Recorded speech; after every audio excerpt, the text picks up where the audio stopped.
नमस्कार, विशेषमध्ये आपल्या सगळ्यांचं स्वागत। मी प्रसाद काथे। रणजित कासले या निलंबित पोलीस अधिकाऱ्याला न्यायालयाने पोलीस कोठडीमध्ये पाठवलं आहे। कासलेने केलेल्या आरोपामुळे बरीच खळबळ माजली असतानाच त्याला पोलीस दलातून आता कारवाई करून बडतर्फ सुद्धा करण्यात आलंय। कासलेच्या संदर्भातला हा तपशील यासाठी सुद्धा चर्चेला जायला हवा, कारण कासलेने आत्तापर्यंत केलेल्या आरोपात अनेक राजकीय व्यक्तींच्या विरोधात भूमिका घेतली आणि त्याने केलेले अनेक आरोप हे व्यवस्थेच्या एकूणच कार्यपद्धतीवर प्रश्नचिन्ह उपस्थित करताना दिसून आले। असे प्रश्न कासलेच्याकडून उपस्थित होत असतानाच पोलीस दलाला या निमित्ताने आपल्या प्रतिमेची काळजी वाटली। कासलेच्या वक्तव्यांची चौकशी आता कशी होणार आणि त्याच्या बडतर्फीच्या नंतर समजा चौकशीमध्ये त्याच्या दाव्यात तथ्य आढळलं तर पुढची कारवाई कुणावर, असा प्रश्न सुद्धा या निमित्ताने उपस्थित राहतो आहे। कासलेच्याकडून एकापाठोपाठ एक असे अनेक व्हिडिओ समाज माध्यमामध्ये टाकण्यात आले। या निमित्ताने त्याने अनेक वादग्रस्त वक्तव्य केली। कासले हा 17 एप्रिल रोजी पुण्याच्या विमानतळावर उतरला तेव्हापासूनच त्याच्या अटकेची शक्यता बळावली होती।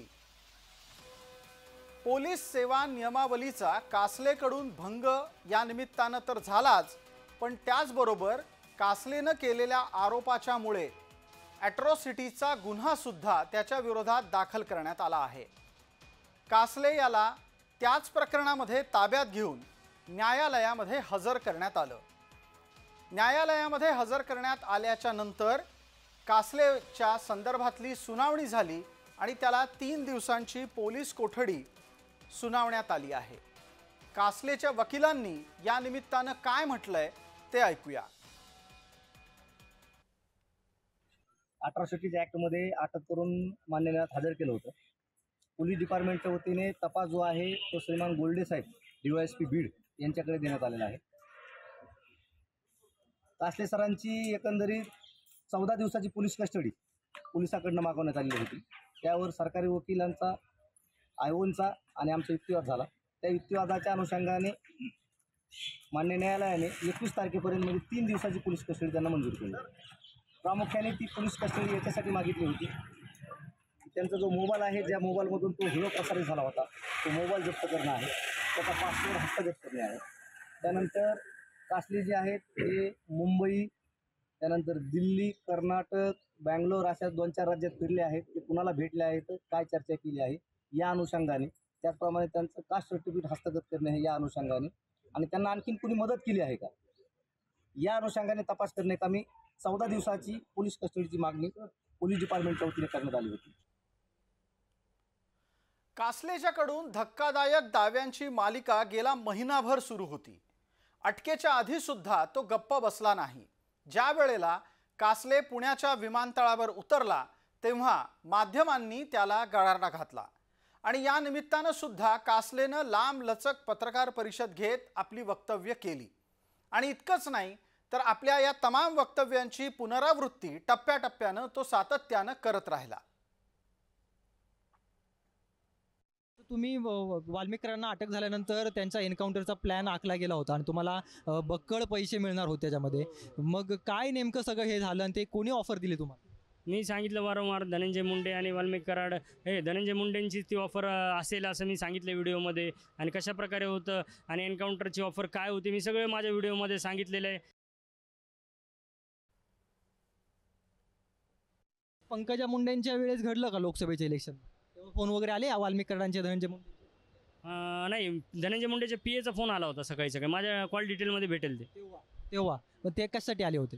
हेच की शांत राहा कासले साहेब, शेपवाडीला सुद्धा तुम्ही गडबड करताय, ती गडबड करू नका जास्त, काही लोक आहेत त्यांना त्रास देऊ नका, वेगळ्या भाषेत असं काय ते असं म्हणणार नाहीत। फोनवरती रेकॉर्डिंग असते ना आजकाल की बोगस मतदान होऊ द्या कासले साहेब, असं नाही, प्रेमळ धमकी असतात। EVM मशीनला जी काय ते रात्रभरात करणार होते छेडछाड, ती तुम्ही शांतपणे गप्प बसायचं, त्या ठिकाणी थांबायचंच नाही, निघून जायचं। या छेडछाड ती लाच होती थोडक्यात, म्हणजे लाच म्हणजे त्यांनी अकाउंट शोधलं बरं का, ते असं मी त्यांना द्या हे बोललोच नाही कधी। त्यांनी ते बघा आजकाल नंबर टाकला ॲक्सिस बँक कुठलाही ते अकाउंट नंबर भेटतं आणि त्याच्यावर ते पैसे टाकू. या सगळ्या वक्तव्यांची पोलीस दलानं गंभीर दखल घेतली. पोलीस सेवा नियमावलीचा कासलेकडून भंग होण्याच्या बरोबरच अटकेमध्ये 24 तास जास्त काळ राहणार असल्यानंही आधीच निलंबित असलेल्या कासलेला आता बडतर्फ करण्यात आलेला आहे. या निमित्तानं पोलिसांनी काय भूमिका घेतली आहे ती पहा. पोलीस असं म्हणतायत की उपनिरीक्षक पदावरच्या रणजित कासले यांनी त्यांच्या पदाला न शोभून दिसणारं वर्तन केलं असल्यानं त्यांनी केलेल्या चुकीच्या, बेताल आणि बेजबाबदार वक्तव्याच्यामुळे पोलीस दलाची प्रतिमा मलिन झाल्यानं त्यांना छत्रपती संभाजीनगर परिक्षेत्राचे विशेष पोलीस महानिरीक्षक वीरेंद्र मिश्र यांनी दिनांक 17 एप्रिल 2025 रोजी आदेश काढून सेवेतून बडतर्फ केलं आहे. या निमित्तानं एक गोष्ट लक्षात घ्यायला हवी की कासले जेव्हा विमानतळावर उतरला त्याच दिवशी त्याच्यावर ही कारवाई करण्यात आली आहे.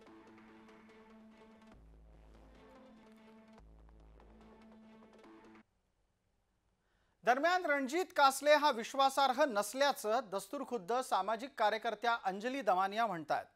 दमानिया यांनी धनंजय मुंडे आणि वाल्मिक कराडच्या विरोधामध्ये आघाडी उघडलेली असताना कासलेच्या बाबत मात्र त्यांची वेगळी भूमिका दिसते आहे.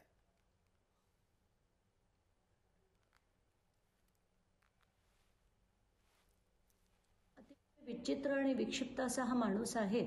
त्याचे आधीचे व्हिडिओज अतिशय मध्यधुंद अवस्थेतले देखील बघितले आणि मला तर प्रश्न पडतो की मग अधिकारी असताना ही माणसं काय करत होती. जर तुम्हाला एवढं छानपण होतं तर तुम्ही अधिकारी असताना काहीच कारवाई का नाही केली. कुठेतरी खळबळ करायची, काहीतरी वाटेल ते बोलायचं आणि त्याचे व्हिडिओज बनवायचे, हाच त्याचा कार्यक्रम आहे असं मला वाटतं. विशेष या भागात तुर्तास इतकंच. आपण पाहत रहा फक्त जय महाराष्ट्र.